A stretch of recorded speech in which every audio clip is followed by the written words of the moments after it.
করেছে এই বাসর ঘর। হ্যাঁ কিন্তু এ মানবে করে গো, স্বর্গ হইতে দেব এসে বিশ্বকর্মা যে লোহময় বাসর ঘর নির্মাণ করেছে। আচ্ছা, হ্যাঁ আর এইগুলো যে এতগুলো বসে রয়েছে, হ্যাঁ চারিদিকে কি রয়েছে, ও এগুলো আবার কি গো? তুমি বুঝলে না? না। দেখো যত রয়েছে 33 কোটি দেব আর দেবী রয়েছে অঙ্কিত করে। হ্যাঁ, তাই তুমি এক এক করে বাহনে কি আছে বলো, আমি উত্তর দিয়ে দেবো। এইগুলা দেব দেবী? হ্যাঁ বাহ, আচ্ছা বলো না হ্যাঁ ওটা আবার কোন দেবী গো? এটা আবার কেমন করে বলবো? 33 কোটি দেব দেবী অঙ্কিত করা রয়েছে, তুমি এক এক করে বলো বাহনে কে রয়েছে, আমি বলে দেব। বেশ, হ্যাঁ তবে আমি তুমি বলছি। হ্যাঁ বলো। আরে পেছো কোবা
কেন বলো? তার চরণে গিয়ে আমরা প্রণাম পেচুক পৃষ্ঠে মা লক্ষ্মী বসে রয়।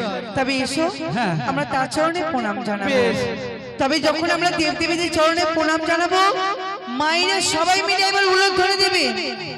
আরে তাহারো চরণে আমিরা প্রণাম জানাই গো, জানো না কেমন সুন্দর বাসর ঘর। জয় জয় বামুন কি জয়।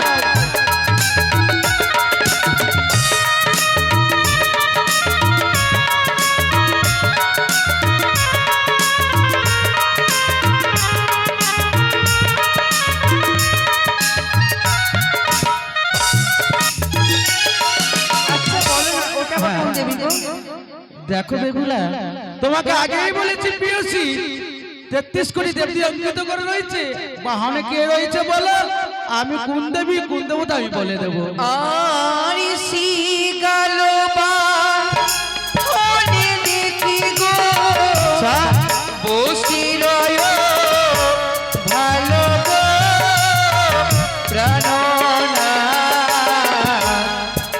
এমন সুন্দর বাসর ঘর।